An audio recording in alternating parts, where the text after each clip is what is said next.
او سلجوق بھائی آپ، السلام علیکم۔ وہ رضا کو صوفے پر بٹھا کے چائے کا کپ ٹیبل پر رکھ کے کھڑی ہو گئی۔ وعلیکم السلام۔ سلجوق آفریدی دھیرے سے مسکرا دیا۔ چائے پی جا رہی ہے، وہ بھی اکیلے اکیلے؟ جی مگر آپ بیٹھیے، میں آپ کے لیے دوسری بنا کر لاتی ہوں۔ اب تم جاؤ گی بناؤ گی، پھر مجھے دیر ہو جائے گی۔ ایسا ہے کہ تم جاؤ زرمل کو بلا کے لاؤ، جب تک میں تمہاری چائے سے لطف اندوز ہو جاتا ہوں۔ سلجوق آفریدی نے بغیر کسی حجت کے اس کے چائے کا کپ ٹیبل سے اٹھا لیا اور ایک سپ لیا۔ مگر سلجوق بھائی یہ میری جھوٹی چائے ہے، میں جلدی سے آپ کے لیے دوسری گرم چائے بنا کے لاتی ہوں۔ وہ رہنے دو، جو مزہ یہ جھوٹی چائے پینے میں ہے وہ تمہارے دوبارہ بنانے میں نہیں ہوگی۔ سلجوق آفریدی نے پرشوق نظروں سے اسے دیکھتے ہوئے ذومعنی بات کی۔ ہیرا کے ہاتھ پلے پڑا تھا، وہ ادھر ادھر گردن ہلا کر وہاں زرمل سے بیڈ روم میں آ گئی، جو ابھی کچھ دیر پہلے ہی آفس سے آیا تھا۔ سلجوق آفریدی دلکشی سے مسکرا دیا۔ ابھی کچھ دن پہلے ہی اس کی فیملی باقاعدہ اس کا رشتہ ہیرا کے لیے لے کر آئی تھی۔ وہ چونکہ اس فیملی کو اور ہیرا کو اچھے سے دیکھ رہا تھا، وہ اسے پسند بھی بہت تھی۔ نٹ کھٹ سی ہیرا اس کے دل میں بہت پہلے بسیرا کر چکی تھی، مگر یہ بات ابھی تک اس نے کسی کو نہیں بتائی تھی۔ یہی کہا گیا تھا کہ وہ اپنی پڑھائی سے فارغ ہو جائے، پھر بات آگے بڑھاتے ہیں۔ اس رشتے کے لیے زرمل کے پیرنٹس نے انکار نہیں کیا تھا۔ ہاں سلجوق کیسا ہے؟ زرمل کے آنے سے اس کی سوچوں کا تسلسل ٹوٹا۔ فائن، تو سنا۔ سلجوق آفریدی نے چائے ختم کر کے خالی کپ ٹیبل پر رکھا۔ زرمل نے صوفے پر کھیلتے رضا کو گود میں لیا اور پھر صوفے پر بیٹھ گیا سلجوق آفریدی کے سامنے۔ میں بھی ٹھیک ہوں۔ آفرین کا مسئلہ کہاں تک آگے بڑھا؟ میں اسی سلسلے میں آیا تھا، اب بہت ضروری ہو گیا ہے مقصوم بھابھی سے کچھ سوالات کے لیے۔ ادھر سے میری بات ہو گئی ہے، اسمن دورانی اور یاور دورانی کی انکوائری کا پورا بایوڈیٹا آ چکا ہے۔ وہ دونوں اسمگلنگ کے بے تاج بادشاہ ہیں۔ میرا خیال ہے باقی باتیں عارفین اور مقصوم بھابھی کے سامنے کر لیں۔ ہاں تم ٹھیک بول رہے ہو، تو پھر چلو اوپر چلتے ہیں۔ دونوں کھڑے ہو گئے۔ سامنے سیڑھیوں سے ارشد اترتا ہوا دکھائی دیا۔ ہلو، کیسے ہو تم سلجوق؟ ارشد نے دونوں سے مصافحہ کیا اور خوش دلی سے سلجوق آفریدی کو دیکھا۔ ہاں میں ٹھیک ہوں، تم سناؤ؟ اسی دوران زرمل کا فون بجنے لگا۔ Excuse me. زرمل نے ارشد کی طرف ایک نظر دیکھ کر فون ریسیو کر لیا۔ ہاں سمرن بولو۔ سمرن کے نام پر ارشد نے زرمل کو دیکھا۔ اچھا مگر کیوں؟ وہاں سے ایسا کچھ کہا گیا تھا کہ زرمل کے چہرے پر پریشانی اور فکر کے سائے منڈلانے لگے تھے۔ ارشد نے بغور زرمل کو دیکھا۔ اوکے تم فکر نہیں کرو، میں ابھی تھوڑی دیر میں کچھ کام نپٹا کے آتا ہوں۔ اوکے اللہ حافظ۔ زرمل نے موبائل بند کر دیا۔ کیا ہوا زرمل، سب خیریت تو ہے نا؟ پریشان لگ رہے ہو۔ ارشد کے دل میں مچلتا سوال آخر لبوں پر آ ہی گیا تھا۔ سمرن کا فون آیا تھا، ایسا کیا ہوا تھا جو وہ پریشان ہو گیا تھا؟ ہاں سمرن کی خالہ کرائے پر رہتی ہے، مالک مکان نے انہیں آج شام تک گھر سے نکلنے کا کہہ دیا ہے۔ او پھر؟ اسے سمرن کی فکر ستانے لگی تھی۔ میں کچھ کام نپٹا لوں پھر 1 گھنٹے میں جاتا ہوں۔ نہیں تم رہنے دو، میں جا رہا ہوں۔ زرمل کے دل کی خواہش یہی تھی کہ وہ سمرن کے پاس جائے، کیونکہ اس وقت سمرن کو سب سے زیادہ ارشد کی ہی ضرورت تھی۔ وہ یہی چاہتا تھا کہ ارشد سمرن کو جا کے منا لے۔ یہ تو بہت اچھی بات ہے، بیسٹ آف لک۔ بنا کر لانا، میرا جو گلشن والا فلیٹ ہے وہاں اس کے خالہ اور خالو کو شفٹ کر دینا، اس کی چابی جالے سے لیتے جانا۔ اوکے۔ ارشد کے چہرے پر سمرن کے ذکر سے روشنی سی بکھر گئی تھی۔ وہ مسرور سا سمرن کو لینے آگے بڑھا۔ ان کے درمیان سب ٹھیک چل رہا ہے؟ ان سب کے درمیان سلجوق آفریدی صرف خاموشی سے سن رہا تھا۔ زرمل نے سلجوق آفریدی سے کچھ نہیں چھپایا تھا، وہ اس کا کلوز بیسٹ فرینڈ تھا۔ انشاءاللہ اب سب ٹھیک ہو جائے گا، انشاءاللہ۔ سلجوق آفریدی دھیرے سے مسکرا دیا۔ دونوں چلتے ہوئے رابعہ کے پورشن میں آ گئے تھے۔ رابعہ ہاتھ میں ہینڈ بیگ لی کہیں جا رہی تھی، ان کے ساتھ مانیہ بھی تھی۔ السلام علیکم، لگتا ہے آپ کہیں جا رہی ہیں۔ دونوں نے ہی سلام کیا تھا۔ وعلیکم السلام۔ رابعہ نے شفقت سے دونوں کو دیکھا۔ ہاں آج رات کا ڈنر سب کا میرے ہاں ہے، تو کچھ سامان لینے ہی مارکیٹ جا رہی تھی۔ رابعہ پپھو آپ بھی نا اتنی محنت کرتی ہیں، سب کچھ ریڈی میڈ منگوا لیا کریں۔ زرمل کو تو حیرت ہوتی تھی، ان پر اتنا سارا کام، کھانا پکاتی تھی وہ بھی گھر پر، مگر بیٹا جانی جو کھانے کا مزہ گھر میں بنانے کا ہے وہ باہر کے ریڈی میڈ میں کہاں؟ اب آپ کی منطق کے آگے ہماری کہاں چلے گی؟ زرمل دھیرے سے مسکرا دیا۔ You are right my child. Rabia نے اس کی مسکراہٹ کا ساتھ دیا۔ تو پھر ایک خوشخبری اور سنیے، آج رات کے ڈنر پر سمرن بھی ہم سب کے ساتھ ہوگی۔ ارے پھر تو اس سے اچھی خوشخبری کوئی اور ہو ہی نہیں سکتی۔ میں ڈنر میں آج سمرن کی کچھ فیوریٹ ڈشز بھی بنا لیتی ہوں۔ وہ خوشی خوشی وانیہ کے ہمراہ ہی آگے بڑھیں۔ السلام علیکم زرمل بھائی۔ مقصوم اسٹور سے کانچ کے برتن نکال کر کچن میں جا رہی تھی۔ سلجوق آفریدی اور زرمل کو کھڑے دیکھا۔ سلجوق آفریدی کو تو پہلی بار دیکھ رہی تھی، اس لیے تھوڑا جھجک سی گئی، مگر سلجوق آفریدی کی غائبانہ جان پہچان بہت اچھی طرح ہو گئی تھی۔ وعلیکم السلام، عارفین کہاں ہے؟ جی وہ اپنے کمرے میں ہے۔ اس کے ہاتھ میں کانچ کے برتن تھے۔ زرمل نے وہ برتن دیکھے۔ اوکے آپ یوں کریں، یہ سارے برتن رکھ کے روم میں آئیے، آپ سے کچھ کام ہے۔ زرمل سنجیدگی سے کہتا سلجوق آفریدی کو لیا عارفین کے روم میں آ گیا۔ وہ ششو پنج میں پڑ گئی، انہیں مجھ سے کیا کام ہے؟ رابعہ اور وانیہ مارکیٹ جانے کے لیے نکلی تھیں کہ راہ میں حسن مل گیا۔ آپ کہیں جا رہی ہیں؟ ہاں ذرا مارکیٹ تک جا رہی تھی، کچھ سامان لینا تھا۔ رابعہ نے مسکراتے ہوئے جواب دیا، اگر آپ کو برا نہ لگے تو میں لے کر چلتا ہوں گاڑی میں۔ وانیہ نے کن اکھیاں سے حسن کو دیکھا جو نہایت موڈی ہو کر رابعہ سے بات کر رہا تھا۔ رابعہ کو ارشد کا دوست بہت پسند آیا، شریف، فرما بردار۔ نہیں برا لگنے کی کوئی بات نہیں ہے، اگر آپ کو کچھ کام نہیں ہے تو پلیز گاڑی میں لے چلیے، جلدی سے سامان لے کر بھی آ کر ڈنر تیار کرنا ہے۔ اوکے میں گاڑی لے کر آتا ہوں۔ حسن جلدی سے اپنی گاڑی کی طرف بڑھا اور 1 منٹ میں وہ گاڑی ان کے سامنے لے آیا۔ ممی ہم کسی رکشہ ٹیکسی میں چلے جاتے۔ وانیہ نے آہستگی سے رابعہ کو منع کرنا چاہا۔ بے فکر رہیں وانیہ جی، میں بہت اچھا ڈرائیور ہوں، آپ کو تکلیف نہیں ہونے دوں گا۔ وانیہ نے اس کے چشمے کے پیچھے سے جھانکتی 2 بلوری آنکھوں میں جھانکا۔ جہاں شوخیاں ہی شوخیاں بڑی تھیں وہ سٹپٹا کے رہ گئی۔ وانیہ نے پیچھے کی سیٹ سنبھال لی تھی جبکہ رابعہ بھی وانیہ کے برابر میں ہی بیٹھی تھی۔ حسن نے بیک مرر اس کے چہرے پر فوکس کر دیا۔ مارکیٹ آ گئی تھی، وہ تینوں گاڑی سے نیچے اترے۔ ایسا ہے وانیہ بیٹا تم یوں کرو، یہاں سے مختلف قسم کے بہت سے فروٹ اور جلیبی کے پیکٹ لے لوں، اس کے علاوہ وہ کلر سوئیاں بھی، لبشری اور ٹرائفل بنانے کے لیے میں جب تک وہاں سے چکن لے کر آتی ہوں۔ رابعہ ابھی آنٹی اب اتنا پریشان ہو گئی، آپ مجھے گھر پر ہی لسٹ دے دیتی، میں لے کر آ جاتا سارا سامان۔ حسن کو رابعہ کا یوں پریشان ہونا اچھا نہیں لگا تھا۔ ارے نہیں بیٹا، اصل میں عارفین نے مجھے سارا سامان تو پہلے ہی لا کر دے دیا ہے، میں نے سب چولہے پر بھی چڑھا دیا ہے، بس میٹھا اور بروس کے لیے یہاں آئی ہوں۔ وہ سمرن کو بھی بہت پسند ہے اور سب کو میرے ہاتھ کا میٹھا پسند ہے۔ چلیں ٹھیک ہے آپ گاڑی میں بیٹھے، میں سب لے آتا ہوں۔ نہیں تم لوگ فروٹ لے آؤ، چکن میں خود لے کر آتی ہوں، وقت بہت کم ہے۔ وہ آگے بڑھی، اب وانیہ مرتی کیا نہ کرتی کہ مصدق حسن کے ساتھ ہونی۔ آپ کو شاید میرے ساتھ آنا اچھا نہیں لگا۔ حسن نے وانیہ کے چہرے پر بیزاریت نوٹ کر لی تھی۔ نہیں ایسی تو کوئی بات نہیں ہے، میں آپ کی پریشانی کی وجہ سے کہہ رہی تھی، مگر مجھے آپ کو لے کر کبھی بھی پریشانی نہیں ہوگی۔ اس نے ذومانی سرگوشی کی تھی۔ وانیہ کا دل عجیب انداز میں دھڑکا اور پھر باقی کا سارا وقت وہ خاموش ہی رہی۔ جی تو مقصوم بھابھی، آپ سے کچھ سوالات کرنے تھے، آپ اگر تعاون کریں گی تو کیس اور آسان ہو جائے گا۔ نہ صرف یہ بلکہ جلد یاور دورانی اور اسمن دورانی اپنے انجام کو بھی پہنچ جائیں گے۔ بیڈ روم میں سائڈ پر رکھے چھوٹے سے صوفے سیٹ میں عارفین اور اس کے ساتھ مقصوم بیٹھی تھی۔ سامنے والے 2 سنگل صوفوں پر سلجوق آفریدی اور زرمل براجمان تھے۔ رضا چونکہ زرمل کی گود میں سو چکا تھا، اس لیے اس نے عارفین کے بیڈ پر ہی لٹا دیا۔ سلجوق آفریدی اسے سب سچ سچ بتا دیا تھا کہ وہ کس طرح عارفین کو پریشان کر رہے تھے اور کچھ کاغذات دکھا کے وہ اس کو یہاں سے لے جانے کی دھمکیاں بھی دے رہے ہیں۔ جی سلجوق بھائی پوچھیے، اس نے آہستہ سے کہا۔ اچھا ایک بات بتائیے، آپ کو یہ پتہ ہے کہ اسمن دورانی اور یاور دورانی آپ کو یہاں سے کینیڈا کیوں لے جانا چاہتے ہیں؟ نہیں، کچھ تو ڈاؤٹ ہوگا، میرا خیال ہے وہ پاپا کا بدلہ لینا چاہتے ہیں۔ کیسا بدلہ؟ سلجوق آفریدی نے اسے بغور دیکھا، اس کے چہرے پر تکلیف کے سائے تھے۔ یہی کہ میرے گرینڈ پا نے سب کو اپنی زندگی میں ان کا حصہ دے دیا تھا، مگر ان کے انتقال کے بعد اسمن چاچو اور یاور نے بزنس میں کچھ ہیرا پھیری کی جو پاپا کے علم میں آ گئی تھی۔ انہوں نے دونوں کو گھر سے ہی نہیں اپنے مشترکہ بزنس سے بھی بے دخل کر دیا۔ یہ سب ان دونوں سے برداشت نہیں ہوا تو شاید اس لیے وہ مجھ سے بدلہ لینا چاہتے ہیں۔ آپ کے گرینڈ پا نے جب پراپرٹی دونوں بھائیوں میں تقسیم کر دی تو کیا وہ پراپرٹی کے پیپرز ہیں آپ کے پاس؟ میرے پاس تو نہیں، مگر ہو سکتا ہے جینی میم کے پاس ہوں۔ یہ جینی میم کون ہیں؟ میری گورنس جنہوں نے مجھے بچپن سے پالا ہے، ہمیشہ سے میرے ساتھ رہی ہیں۔ اب کہاں ہیں وہ؟ کوئی کانٹیکٹ نمبر ہے آپ کے پاس ان کا؟ جی مہینے 15 دن میں وہ مجھ سے ایک بار ضرور بات کرتی ہیں۔ عارفین بھی غوری سے سن رہا تھا، یہ سب اس کے علم میں نہیں تھا اور ساتھ حیران بھی ہو رہی تھی۔ آپ مجھے وہ سارے اوریجنل پیپرز منگوا کے دے سکتی ہیں؟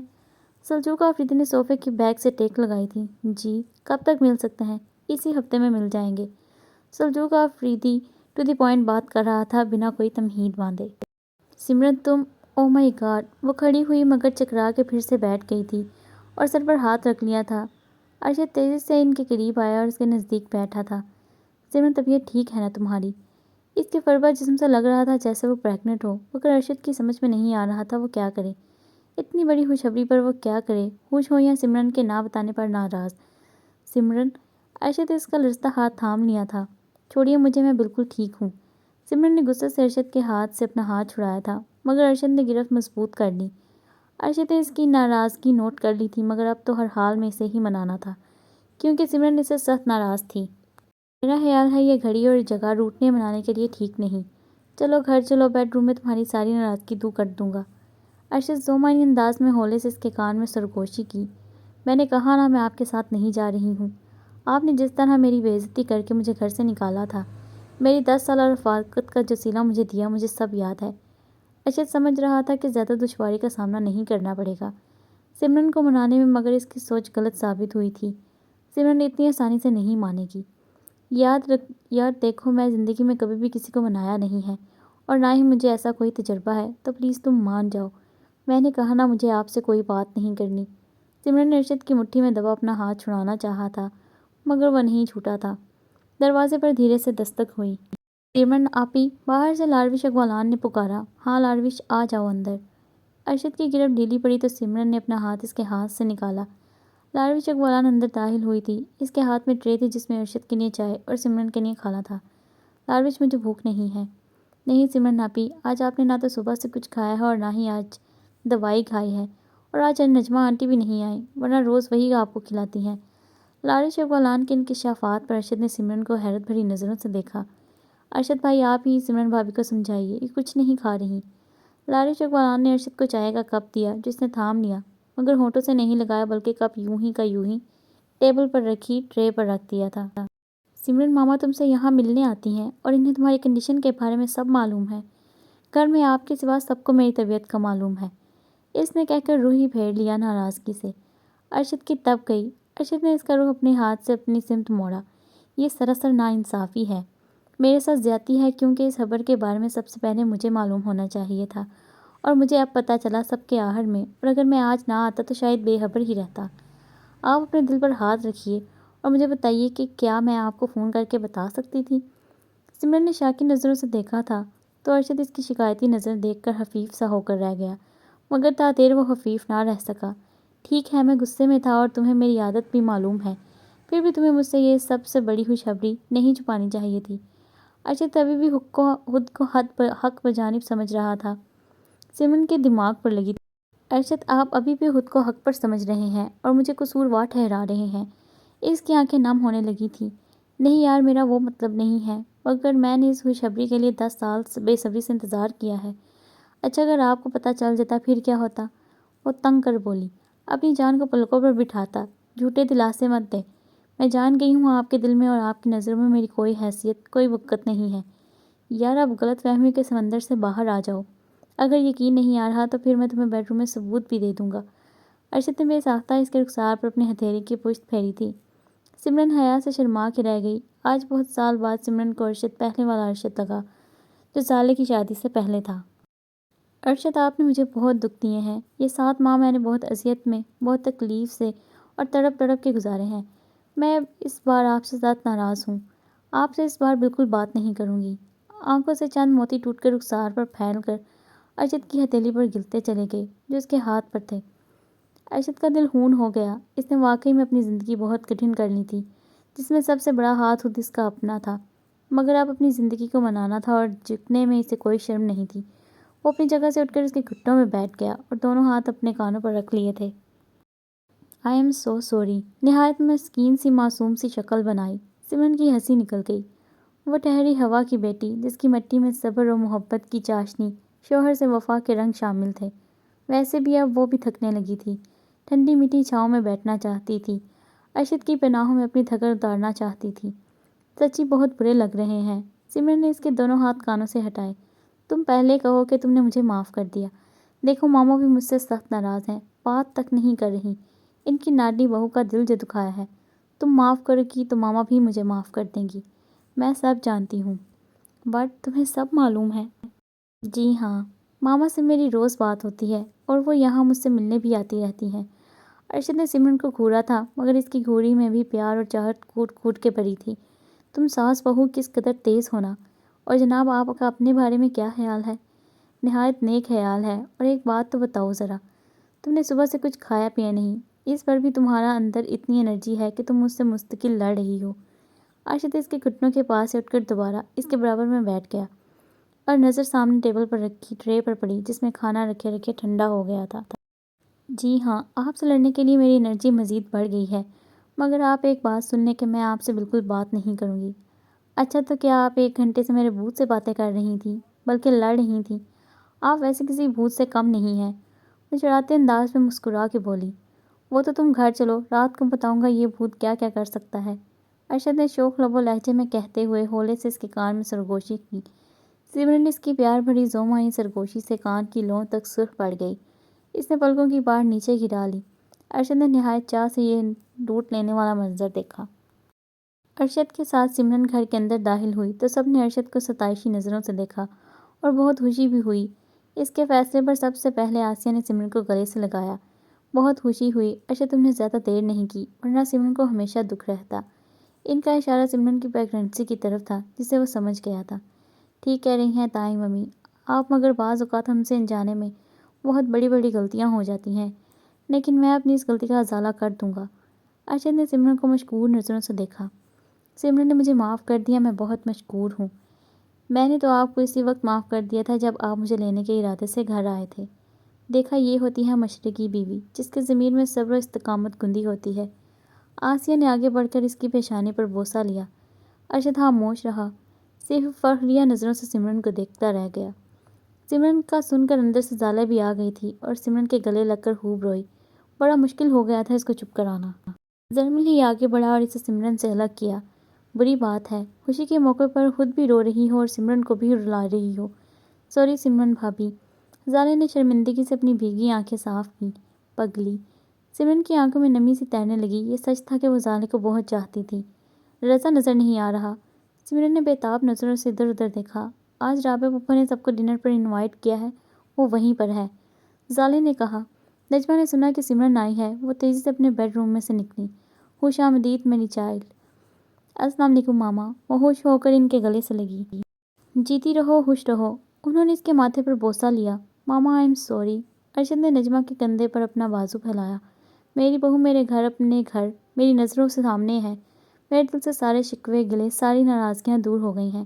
انہوں نے مسکرا کے ارشد کو پھر سمرن کو دیکھا۔ بس یہی کہنا تھا ان کا اور ارشد کا دل خوشی سے جھوم اٹھا۔ سیر و خون بڑھ گیا تھا۔ تھینکس ماما۔ اس نے نجمہ کے سر پر پیار کیا۔ خوش رہیے میرے سب بچے، میرے لیے یہی بہت ہے۔ اب تو کوئی فکر نہیں ہے نجمہ؟ آسیہ نے سوال کیا۔ نہیں آسیہ بھابھی، اب میں بہت خوش ہوں۔ نجمہ اور آسیہ اسے اوپر اس کے بیڈ روم میں لے آئی تھیں تاکہ وہ کچھ دیر آرام کر لے، پھر سب اکٹھے رابعہ کے پورشن میں جمع ہو گئے۔ رات سب رابعہ کے پورشن میں جمع ہو گئے۔ ڈائننگ ٹیبل پر بے شمار ڈشز رابعہ، مقصوم، زالے اور وانیہ نے مل کر بنائی تھیں۔ ان کی ہیلپ کرنے آسیہ بھی اوپر گئی تھیں۔ ہر شخص کی کوئی نہ کوئی پسندیدہ ڈش رکھی گئی۔ سب شوق سے کھا رہے تھے سوائے لاروش کے۔ وہ تو ویسے اوپر آ بھی نہیں رہی تھی، مگر سمرن زبردستی سے لے آئی۔ وہ سب لوگوں میں بیٹھ کے جھجک رہی تھی، مگر وہ سب اتنے اچھے تھے کہ لگ ہی نہیں رہا تھا جیسے وہ اسے مہمان سمجھ رہے ہیں یا کوئی نیا چہرہ۔ سب بہت اپنائیت اور پیار سے بات کر رہے تھے۔ لاروش کھانا کھاؤ، یہ بہت مزے کا بنا ہے۔ سالے نے اچار گوشت کی ڈش اس کے آگے رکھ دی جسے لاروش اقبالان نے چھوا تک نہیں تھا۔ بیٹا مت شرماؤ، سب کو اپنا ہی سمجھو۔ نجمہ نے نہ صرف کہا بلکہ خود اس کی ڈش میں پلیٹ میں اچار گوشت کا سالن نکال دیا۔ جی میں نے کھا لیا بس۔ نجمہ نے بہت سارا ہی نکال دیا تھا، وہ گھبرا کے رہ گئی۔ ماما اس کی چڑیا جیسی خوراک ہے، مجھے بھی کہہ کہہ کر اسے کھلانا پڑتا ہے۔ سمرن نے مسکرا کے لاروش کو دیکھا۔ خیر یہ تو ان کی اپنی باتیں تھیں۔ دوسری سائڈ پر ارشد نے حسن کو دیکھا۔ حسن آفس میں جو ڈیلیگیشن آیا ہے اسے ڈنر پر کب بلا رہے ہو؟ ارشد کیا یہ اچھا نہیں ہوگا ہم کھانا کھانے کے بعد ڈسکس کریں؟ حسن جو بریانی کا ایک چمچ منہ کی طرف لے جا رہا تھا یک دم رک کر سنجیدگی سے ارشد کو دیکھنے لگا۔ اوہ سوری یار، میں تو بھول ہی گیا تھا کہ تجھے کھانا کھاتے وقت بات کرنا سخت ناپسند ہے۔ ارشد کو تھوڑی سبکی بھی ہوئی۔ It's okay. ارشد تھوڑے سے مسکرا رہا تھا مگر وہاں بیٹھی وانیہ ضرور چونک کر اسے دیکھنے لگی، جو اب سب سے یکسر لا تعلق ہو کر کھانا کھا رہا تھا۔ اس کی ہر عادت آفریدی سے کس قدر ملتی جلتی ہے، ویسے ہی لیفٹ ہینڈ سے کھانا کھانا۔ ویری گڈ بیٹا، بہت اچھی عادت ہے آپ کی یہ۔ ہمیں بھی سیکھنا چاہیے کہ کھانا چپ چاپ ہو کر کھانا چاہیے، ورنہ ہمارے گھر تو یہ رول ہے کہ ایسا لگتا ہے دنیا کی ساری باتیں کھانے کی ٹیبل پر ہی کریں گے۔ فہیم احمد نے حسن کو سراہنے کے ساتھ ساتھ زرمل اور عارفین پر بھی گہرا طنز کیا، جو اس وقت جانے کون کون سے قصے لے کر اس پر بحث و مباحثہ کر رہے تھے۔ اس کے علاوہ انہوں نے نجمہ، آسیہ اور رابعہ کو بھی تیز نظروں سے دیکھا تھا، جو اپنی ہی باتوں میں لگی ہوئی تھیں۔ پھر تینوں شرمندگی سے اپنی اپنی پلیٹوں پر جھک گئیں۔ انہیں ہمیشہ سے ہی سب لوگوں سے شکایت رہی کہ کھانا کھاتے وقت ساری گفتگو کو ایک طرف رکھ دو، اور بالآخر یہی ہوا۔ ثانیہ کا نہ ختم ہونے والا کھانسی کا پھندا جو لگا تھا، جو سالے کی کسی بات پر ہنسی تھی، سب نے اپنے اپنے ہاتھ روک لیے تھے۔ حسن نے جلدی سے اپنے آگے رکھا پانی کا گلاس، جس میں سے اس نے آدھا پانی پی بھی لیا تھا، وہ اس کے آگے بڑھایا تھا۔ ثانیہ گلاس تھام لیا اور ایک دو گھونٹ پانی پی کر واپس رکھ دیا۔ دیکھ لیا نتیجہ، مگر کوئی سنے تب نہ۔ فہیم احمد کی سنجیدہ مگر گمبھیر آواز ٹیبل پر بیٹھے ہر شخص کو شرمندہ کر گئی۔ ثانیہ کی کھانسی تو رک گئی تھی، مگر آنکھوں سے بہتا پانی نہیں رکا۔ اس نے کھانا چھوڑ دیا، اپنے دوپٹے سے اپنی آنکھوں کا پانی صاف کرنے لگی۔ ثانیہ بیٹی، آر یو آل رائٹ؟ رات میں کس کی خاموشی اور کھانا چھوڑنے کی فکر لگ گئی تھی، بلکہ وہ تو اور پریشان یوں ہو گئی تھی کہ اس کی آنکھوں سے پانی بہنے لگا تھا۔ جی ماما، میں بالکل ٹھیک ہوں۔ پھر رو کیوں رہی ہو؟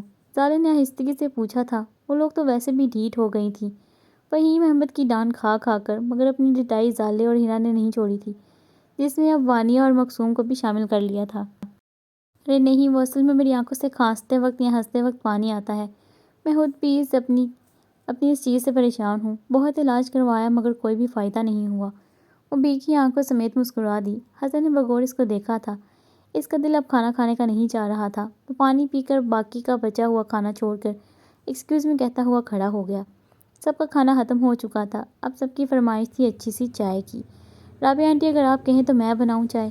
لارف شکوانات نے اپنی خدمات پیش کی۔ کیوں نہیں، بالکل بناؤ۔ رابعہ نے مسکرا کے اس کا گال تھپ تھپایا۔ سمرن کے ذریعے لارف شکوانات کے بارے میں سب کو پتہ چل گیا تھا۔ سب نے اسے اس گھر میں دل سے ویلکم کہا تھا۔